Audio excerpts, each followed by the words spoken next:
Fala pessoal, sejam bem-vindos a mais uma aula para o melhor curso da certificação CEA. Eu sou o Prof. Renan Duarte e só lembrando vocês, quem quiser ter acesso ao curso completo, com as apostilas em PDF, todos os slides utilizados em aula, mais de 1.100 questões comentadas em vídeo, materiais de resumo direcionados para a revisão e um banco com questões que caem na prova da CEA, cliquem aqui no primeiro link na descrição ou nos comentários fixados para que vocês conheçam o curso completo. No mais, peço para vocês deixarem o like, se inscreverem aqui no canal e desejo a vocês uma excelente aula. Agora a gente vai estudar um pouco sobre a Anbima, tá? Ela é responsável pela autorregulação, tá? Então, uma das formas de regulação que a gente tem é a autorregulação, que é diferente da heterorregulação que vem de fora, que é feita pelos órgãos governamentais. Bom, a Anbima é um exemplo de autorregulação, mais especificamente a autorregulação do mercado de capitais, mercado de valores mobiliários. Então, olha só, a Anbima, ela é uma associação civil sem finalidade lucrativa. A Anbima, ela não tem finalidade lucrativa, ela não visa lucros. E ela é responsável por autorregular o mercado de capitais, estabelecendo regras que se aplicam a bancos, gestoras, corretoras, distribuidoras e administradoras, as quais essas regras não se sobrepõem em nenhum momento às regras dos órgãos governamentais, que é a heterorregulação, tá bom? Então a Anbima ela vai estabelecer regras para aquelas instituições que estão atuando no mercado de valores imobiliários. Qual que é a missão da Anbima? É fortalecer a representação do setor e apoiar a evolução de um mercado de capitais capaz de financiar o desenvolvimento econômico e social local e influenciar também o mercado global. Então, essa é a missão da Anbima. Basicamente, é desenvolver o mercado de valores imobiliários aqui, trazendo o desenvolvimento econômico do nosso país. Até porque, quando uma pessoa ela compra uma ação de uma empresa, quando ela compra uma debênture de uma empresa, ela está mandando seus recursos para aquela empresa. A empresa está captando. E dessa forma, a empresa vai produzir mais, vai trazer mais produtos e bens aqui para o nosso país. E a Anbima ela vai atuar, então, no sentido de fortalecer esse mercado, trazendo regras que vão trazer mais confiança aos investidores ao comprarem ações, ao comprarem debêntures. Bom, o modelo de atuação da Anbima ele é organizado em 4 compromissos. Quais são esses? O compromisso de informar, que a Anbima é responsável, então, por oferecer relatórios, estatísticas e também ferramentas sobre os mercados financeiros. Ela vai informar, então, as pessoas de como que está o mercado financeiro. Um dos outros compromissos é o de representar. Ela vai defender os associados, sugerindo melhorias e mudanças regulatórias com mais de 1.000 profissionais voluntários, tá? Então, a Anbima ela vai atuar na defesa ali daqueles que são seus associados, e hoje, já passam de mais de 1.000 voluntários. Também é um compromisso da Anbima educar.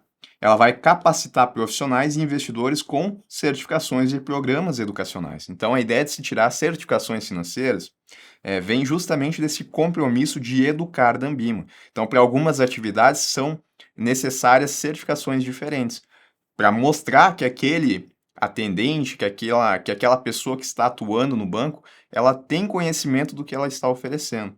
E ainda, a gente tem o compromisso de autorregular, que implementa a autorregulação com códigos de boas práticas aplicáveis também a não associados. E esses códigos eles têm uma supervisão interna, tá? E aí a gente chega num ponto importante aqui. Isso porque a autorregulação da Anbima, ela é expressa na forma de códigos de melhores práticas, criados a partir de propostas que nascem e são aperfeiçoadas nas comissões temáticas de representação. Então, o que é que a gente tem? A Anbima ela vai estabelecer regras para aquelas instituições que atuam no mercado de capitais. Essas regras elas estão expressas em diferentes códigos, tá? Que são códigos de melhores práticas. E aí, todas as instituições que são associadas à Anbima, elas vão ter que obedecer esses códigos. E ainda aquelas que não sejam associadas, mas que eventualmente aderirem a algum código especificamente, elas também vão ter que seguir aquele código. Então, por exemplo, eu vou ter um código que vai falar sobre as regras para distribuição de produtos de investimento. Então, quando a instituição financeira estiver distribuindo um produto de investimento, ela vai ter que atuar de acordo com esse código se ela for associada à Anbima. E se ela não for associada à Anbima, mas ela aderir a esse código, ela também vai ter que seguir tudo que está expresso lá. Bom, portanto, esses códigos aqui, eles são um conjunto de normas e diretrizes de autorregulação e estabelecem padrões de conduta, boas práticas e critérios para as instituições financeiras e profissionais que atuam no mercado de capitais brasileiro, abrangendo diferentes áreas e segmentos do mercado. A gente já tem uma ideia, então, do que são esses códigos, mas olha só, os associados, que são aqueles que estão, então, junto com a Anbima, eles definem as regras que constam nesses códigos aqui. Então, os associados definem as regras e aí uma área técnica vai acompanhar o cumprimento dessas regras. Não basta apenas estabelecer as regras, é necessário que as instituições de fato sigam essas regras. E para isso a gente tem uma área técnica que vai fazer o acompanhamento. Uma comissão especializada para cada código também faz um acompanhamento. E por fim, a gente tem um conselho independente que ele vai ser responsável por julgar de forma soberana os casos de autorregulação. Então, a gente tem o código que estabelece regras, as instituições têm que seguir. A gente vai ter uma área técnica que vai atuar no sentido de ver se essas regras estão sendo cumpridas. Para cada código, a gente também vai ter uma comissão especializada naquelas regras. E se eventualmente a instituição financeira descumprir o que está no código, a gente vai ter ainda um conselho independente que vai fazer o julgamento, então, e talvez, quem sabe, até aplicar penalidades a essa instituição financeira que descumpriu o código. Hoje, tá, a gente tem aí mais de 1.400 instituições participantes Anbima. O que é uma instituição participante Anbima? São aquelas que são associadas à Anbima, e quando eu falei que elas são associadas, é porque elas seguem todos os códigos da Anbima. Então, tem o código de certificação continuada, tem o código de distribuição de produtos de investimento. Uma instituição que seja associada, ela vai seguir esses dois códigos e todos os demais códigos da Anbima. E também dentro aqui das que são participantes da Anbima, a gente tem aquelas que tenham aderido voluntariamente a qualquer um dos códigos. Então, ainda que a instituição ela não seja associada à Anbima, se ela aderir a qualquer um dos códigos, ela será uma instituição participante Anbima. Então, eu tenho as associadas e também aquelas que aderiram a um código pelo menos. E esse fluxo mostra, então, aquela dinâmica que eu coloquei para vocês. Os associados, eles definem as regras, uma área técnica e uma comissão especializada em cada código vão fazer o acompanhamento. Se, eventualmente, tiver algo que descumpra, uma instituição que descumpre essas regras, a gente vai ter um conselho independente que vai ser responsável por apreciar esses casos de forma soberana. E o detalhe é que, além dos códigos que expressam esses padrões de condutas, essas boas práticas, também existem outras fontes de autorregulação da Anbima. Quais são? A gente tem as deliberações, que possuem um caráter vinculante, e elas devem ser observadas por todos os participantes, né? Instituições participantes da Anbima. Então, se tiver uma deliberação, ela vai ter que ter caráter vinculante, ou seja, todas as pessoas, todas as que estão participando da Anbima, elas vão ter que seguir. E tem também os pareceres de orientação.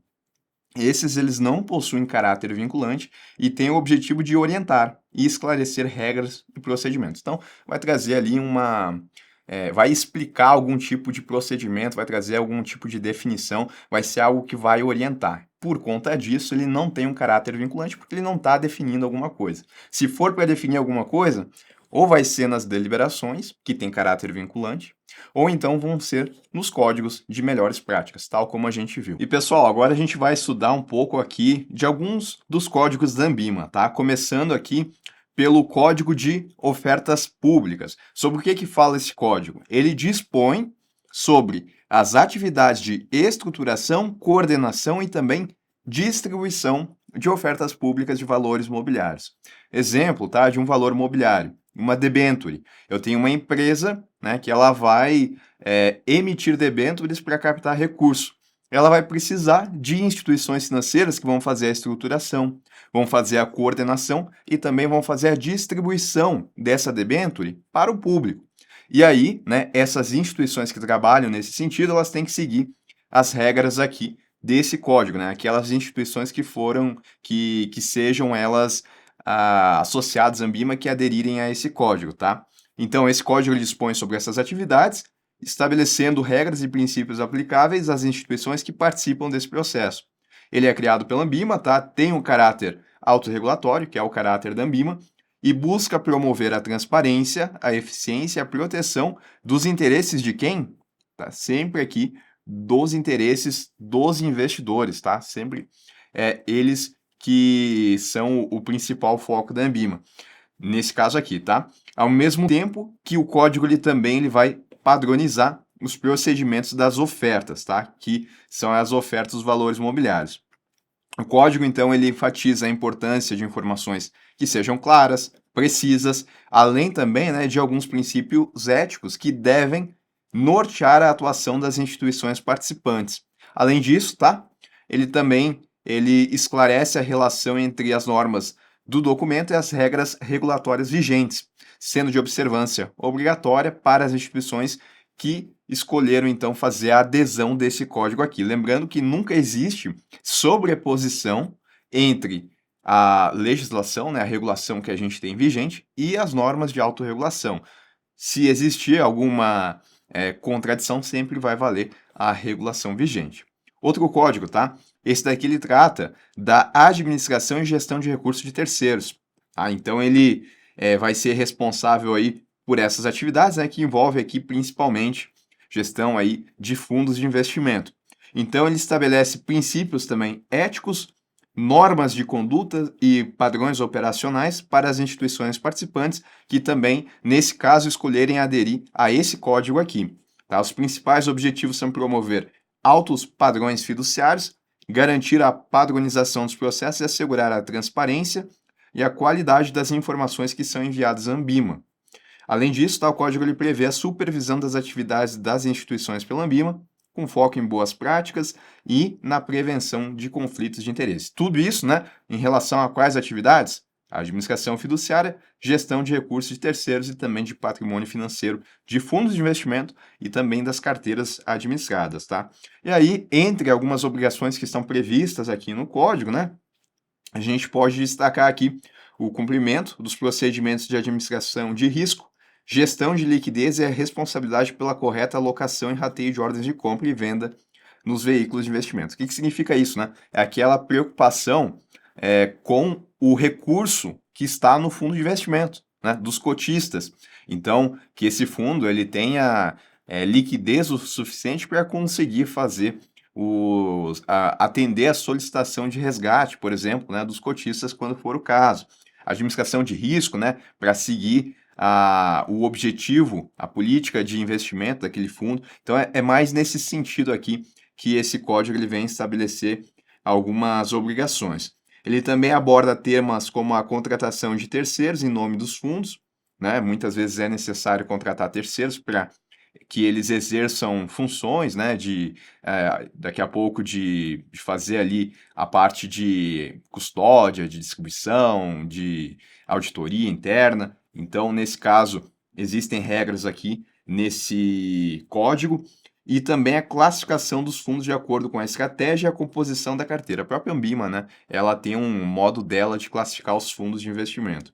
E os requisitos de publicidade e o envio de informações para a base de dados da Ambima. Código de certificação, tá?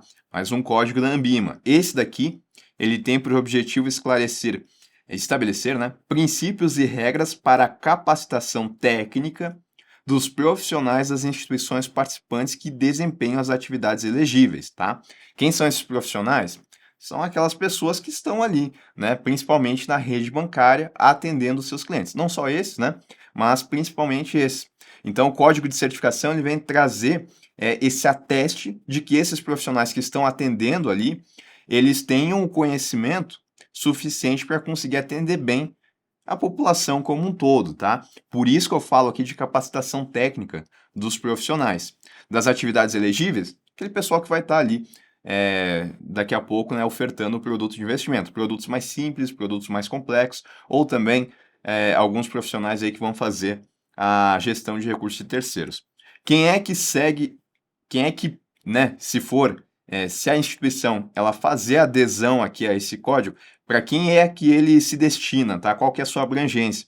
Então, bancos em geral, aí pode ser banco comercial, banco de desenvolvimento, banco de investimento, né? Banco de desenvolvimento, se for o caso, mas banco de investimento principalmente, corretoras e distribuidoras, pessoas jurídicas que desempenham atividades de administração fiduciária, gestão de recursos terceiros e gestão de patrimônio financeiro, e também as securitizadoras. Todo esse pessoal aqui, então, né, se eles escolherem fazer adesão a esse código, vai estar ali de acordo com as suas atividades. A observância das normas do código, ela é obrigatória, né, para as instituições participantes que fizerem adesão.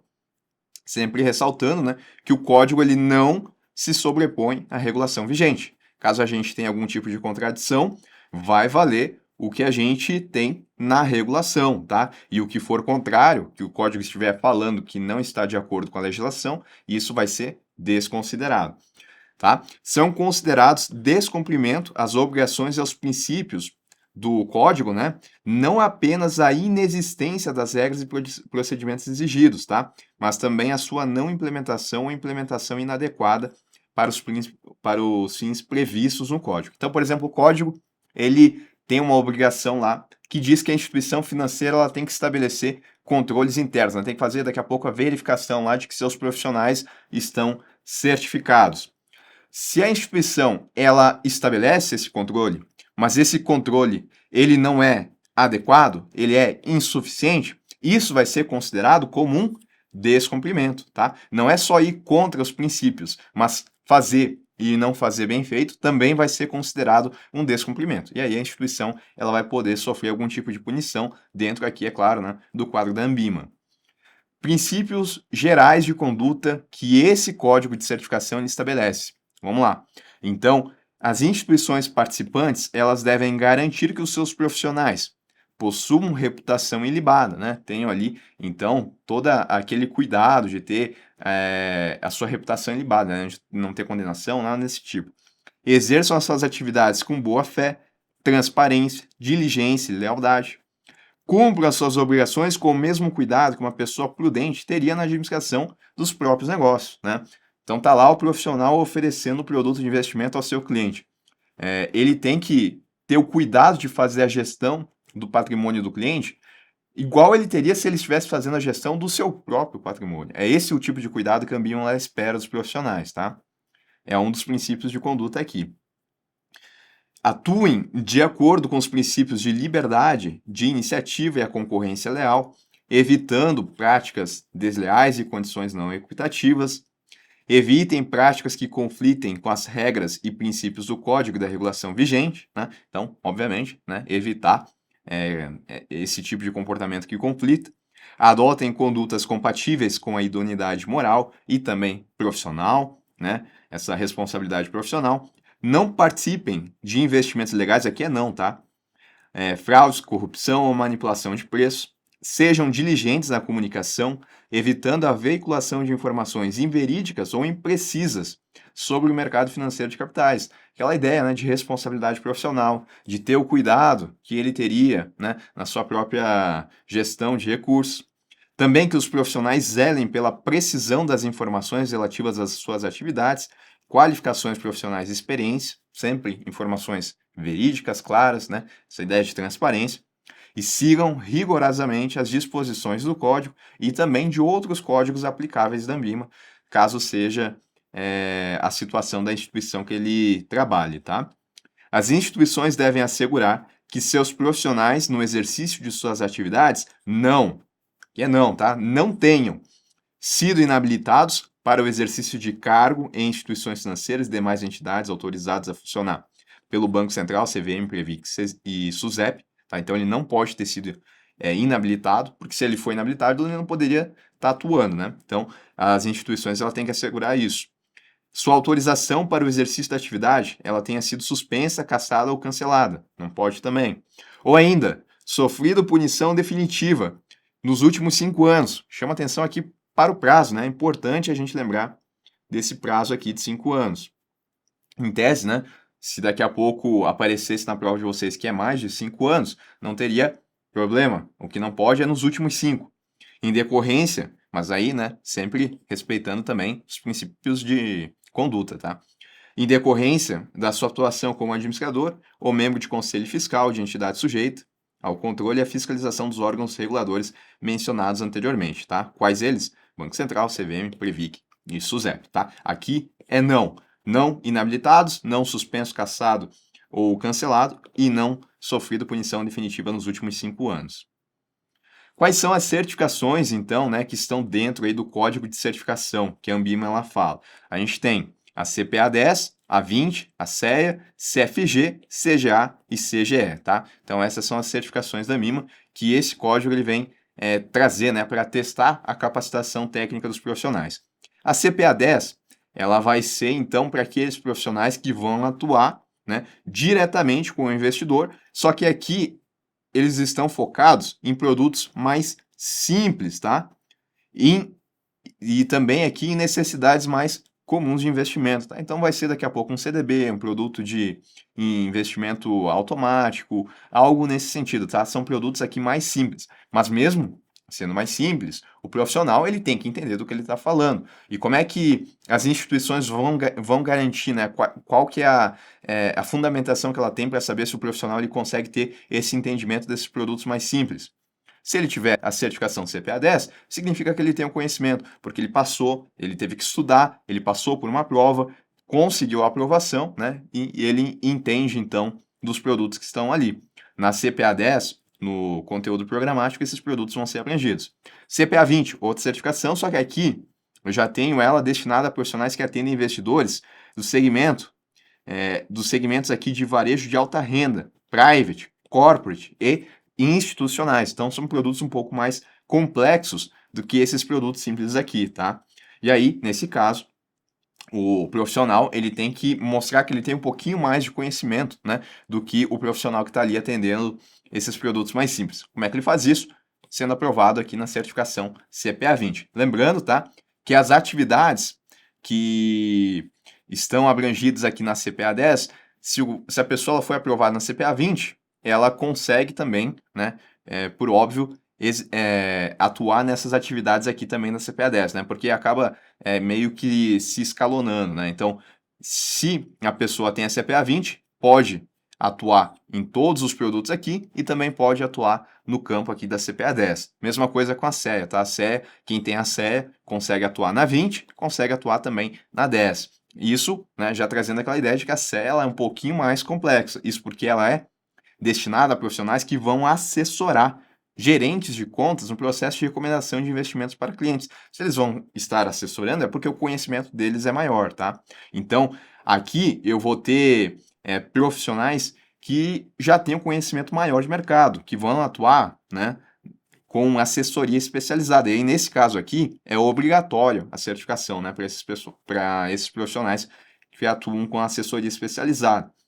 Tenho a CFG, a CGA e a CGE, que elas são mais voltadas aqui, principalmente, né, para a gestão de recursos de terceiros. Então, eu tenho a CFG, que ela não é obrigatória, tá, para o exercício de atividades específicas, mas ela acaba sendo obrigatória para a pessoa conseguir tirar a CGA ou a CGE. Ela é um pré-requisito, coisa que não acontece aqui, né? A pessoa ela pode tirar direto a certificação CEA sem ter que tirar a 10, ou, né, pode tirar direto a 20 sem ter que tirar a CPA 10. Aqui eu não tenho pré-requisito. Agora, para eu tirar a CGA ou para eu tirar a CGE, cada uma voltada para a sua área, eu preciso primeiro da CFG, tá? Ela é esse pré-requisito. E aí a CGA vai ser destinada a profissionais que atuam no fundos de atuam na gestão de fundos de investimento e carteiras administradas. Vai ser aquela pessoa que vai ser o gestor de um fundo de investimento, tá? Então, ela é obrigatória para quem vai fazer a gestão de recursos terceiros de fundos classificados como renda fixa, ações, multimercado, entre outros. Vai ser o profissional, né, que se for atuar aqui, ele vai estar lá definindo como é que vai ser o processo de compra e venda dos recursos do fundo. E a CGE, aqui ela já é voltada para fundos de investimento estruturados, como os fundos de investimento em participações e também os de direitos creditórios, tá? E garantindo aí que os gestores eles tenham conhecimento. O que eu chamo a atenção aqui é lembrar, né, das certificações em primeiro lugar, E também lembrar que para 10 a 20 e a CEA eu não tenho pré-requisitos, a pessoa pode vir aqui fazer qualquer uma delas, né? Só lembrando que conforme a gente vai indo de uma para outra, vai ficando mais complexo, isso porque o profissional vai mostrando mais conhecimento. Agora aqui, né, para tirar a CGA ou a CGE, eu tenho o pré-requisito, que é a CFG. Ela não é obrigatória para o exercício de uma atividade específica, diferente da CGA, né, que aqui eu tenho como obrigatório para quem vai fazer gestão de recursos de fundos classificados como renda fixa e ações. Aqui eu não tenho essa atividade específica, mas ela é esse pré-requisito obrigatório. Sobre o vencimento e atualização das certificações, tá? Eu tenho aqui duas situações. Eu, né, não trabalho ainda, não estou numa instituição financeira. Eu posso fazer uma certificação? Posso, não tem problema nenhum, tá? Só que aí, para a Ambima, eu vou ser considerado aqui como um profissional certificado. Aliás, desculpa, um profissional aprovado. Profissional certificado é aquele que trabalha na instituição financeira e passou pela prova. Aí ele é um profissional certificado. Nesse caso, né, a pessoa está trabalhando na instituição financeira e fez a certificação. O vencimento da certificação é de até 5 anos, tá? Para 10 a 20 é a CEA. Agora, para profissionais aprovados, então, que são aqueles que fizeram a certificação, mas não estão trabalhando em uma instituição financeira naquele momento, o prazo de vencimento é de 3 anos, tá? E aí a atualização pode ser realizada através de programas de treinamento oferecidos pela Ambima, tá? Ou pelas instituições participantes validadas. CFG, CGA e CGE, prazos de 3 anos, exceto para profissionais aqui que exercem atividade de gestão de recursos terceiros, ou seja, a pessoa fez e ela já está atuando como gestora. Duas situações, eu fiz a certificação e ainda não trabalho, aí vai ser vencimento de 3. Eu fiz a certificação e estou trabalhando como gestor, aí o prazo ele é indeterminado, porque a pessoa vai estar ali, né, no dia a dia fazendo a gestão, tá? E aí, o procedimento de atualização, ele inclui esses treinamentos que a gente falou, né? Que é assim que vai acontecer aí a atualização desse prazo de vencimento das certificações. Bom? Outro código aqui, código de distribuição de produtos de investimento, tá? Ele dispõe sobre as atividades de distribuição de produtos de investimento, estabelecendo princípios e regras voltados para garantir sempre transparência, ética e padronização dos processos realizados pelos distribuidores, ou seja, aquela instituição financeira que está distribuindo algum tipo de produto de investimento, né? Tem a situação da instituição estar distribuindo e também do profissional dessa instituição fazendo a distribuição. Abrange desde a oferta de produtos até a manutenção do relacionamento com os clientes, além de definir critérios para conhecer o perfil dos investidores e assegurar que os produtos recomendados, né, instituição, profissional, recomendando um produto de investimento para o seu cliente, que esse produto que esteja sendo recomendado, ele seja adequado ao perfil do cliente. E fazer essa adequação é o que a gente chama de suitability, tá? Tem que fazer essa adequação para não acabar ofertando um produto que não esteja em acordo com as necessidades do cliente. Além disso, tá, o código ele aborda aspectos como a publicidade dos produtos de investimento, a transparência na remuneração dos distribuidores, a contratação de terceiros e a apuração de valores de referência. Também define responsabilidades específicas para a distribuição no segmento private e para a transferência de produtos entre distribuidores.